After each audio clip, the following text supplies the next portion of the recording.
আমি জেনে শুনে কখনো অন্যায়কে সমর্থন করিনি রীতিনন্দন। সবসময় ন্যায়ের পাশে থাকার চেষ্টা করেছি। আর আজ আমার মন বলছে, আমি বিশ্বাস করি আমার দিদি অন্যায় করেনি। তাই আমি ওর শখকে নয়, ও সত্যিটাকে সমর্থন করছি। ও নির্দোষ এটা বিশ্বাস করে ওর পাশে দাঁড়াচ্ছি।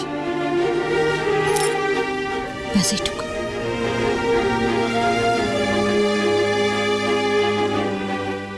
দুটি যদি নির্দোষ প্রমাণ না হন, তাহলে কিন্তু এরপর থেকে আমাকে কোনোদিন আপনার পাশে পাবেন না।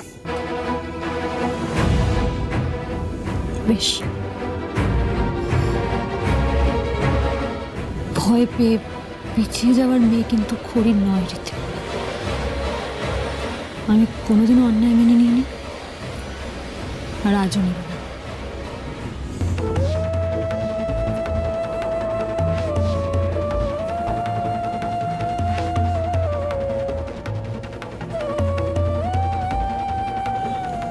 কেন বললি তুই এমন?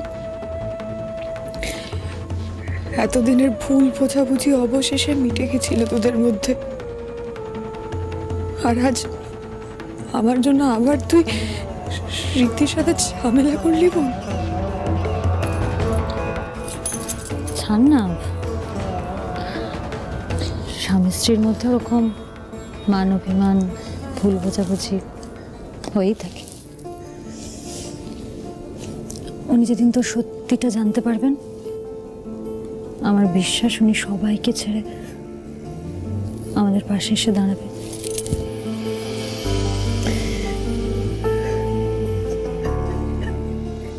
শোন, তুই আমাকে একটা কথা বলতো, এই পুরোটা এটা কি হলো? তুই সারা রাত কোথায় ছিলিস? বাড়ি ফিরিসনি কেন? আর তখন কি একটা বললি? তুই জানিস এই সব কিছু কে করিয়েছে? দিদি, আমি যাকে সন্দেহ করছি, তুই কি তার কথাই বলছিস?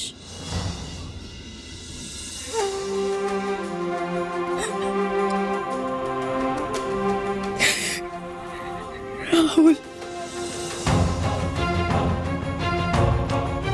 রাহুল করিয়েছে এইসব।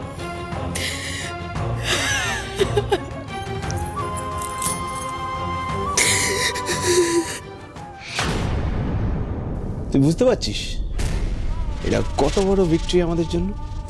অ্যাবসলিউটলি। আরে আমি তো ভাবতেই পারছি না ব্রো যে এত তাড়াতাড়ি বাজি উল্টে যাবে। বাড়ির সবার চোখে খড়ি আর দুতির এই হিরোইন টু ভিলেন হওয়ার সুইট জার্নিটা আমি কিন্তু হেভি এনজয় করেছি আজ। But I must say all the credit goes to you. Thank you bro. My pleasure. But খেলা তো জাস্ট শুরু হয়েছে। The game has just began. একজন তো অলরেডি এ বাড়ি থেকে বিদায় নিয়েছে, এবার বাকি দুজনের পালা। And I'll make sure that happens soon. আরে হ্যাঁ, সে তো আমার ফুল কনফিডেন্স আছে তোর উপর। কিন্তু আগে বল, তুই এটা কি করে করলি? ওই যে নিউজ পেপারে দুতির এডিটেড ছবিটা কি করে লিক করলি? গাড়ি খারাপ হয়ে যাওয়ার পর আমি গাড়ি থেকে নেমে আশেপাশে গাড়ি খুঁজছিলাম, যদি পেয়ে যেতাম আমি বাড়ি চলে আসতাম। কিন্তু আমি একটাও গাড়ি পাইনি, বিশ্বাস কর।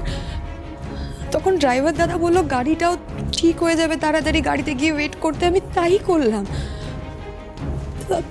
আমি বুঝতে পারিনি তারপর কি হলো আর কিভাবে সবকিছু হলো। দূর, জলটাও শেষ হয়ে গেল। ভালো লাগে না ব্যাং। নিন ম্যাডাম, গাড়িতে জল শেষ হয়ে গেছিল, আপনার জন্য জলের বোতল কিনে আনলাম। দাদা, আপনি তো গ্রেট, মানে থ্যাংক ইউ সো মাচ। বলছি কতক্ষণ লাগবে? একটু টাইম লাগবে ম্যাডাম, আপনি গাড়িতে বসুন।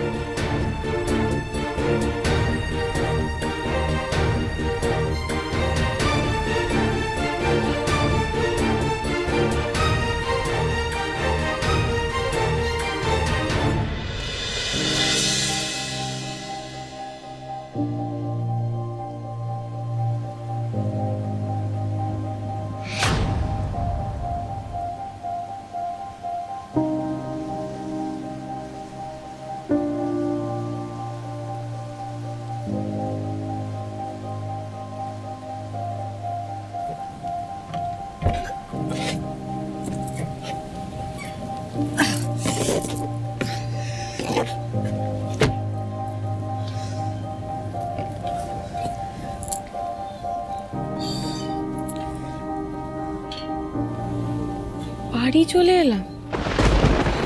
আমি শিওর বোন,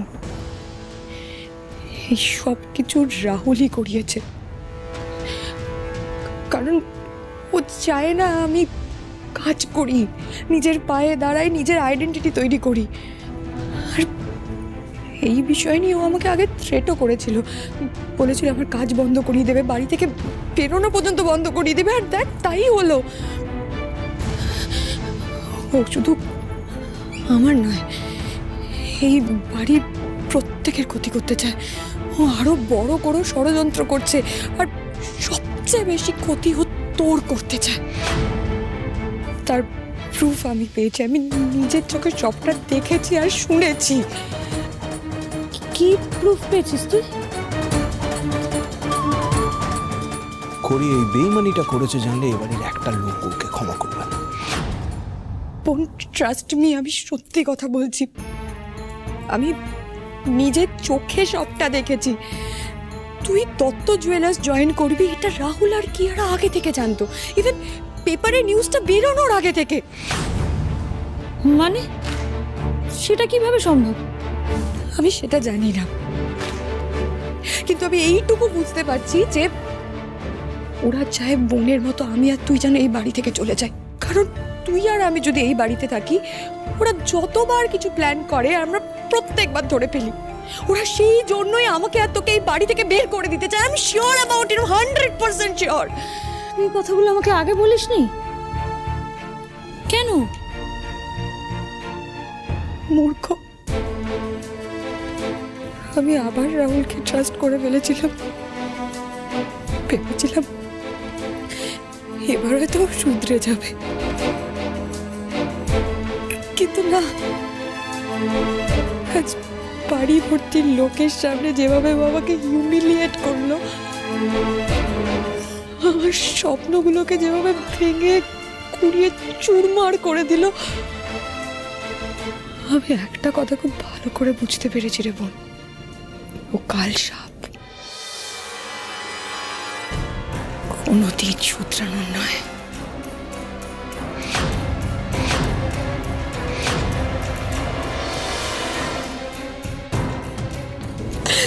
শোন দিদি, আমাদের যা করার 7 দিনের মধ্যে করতে হবে। আমাদের হাতে বেশি সময় নেই।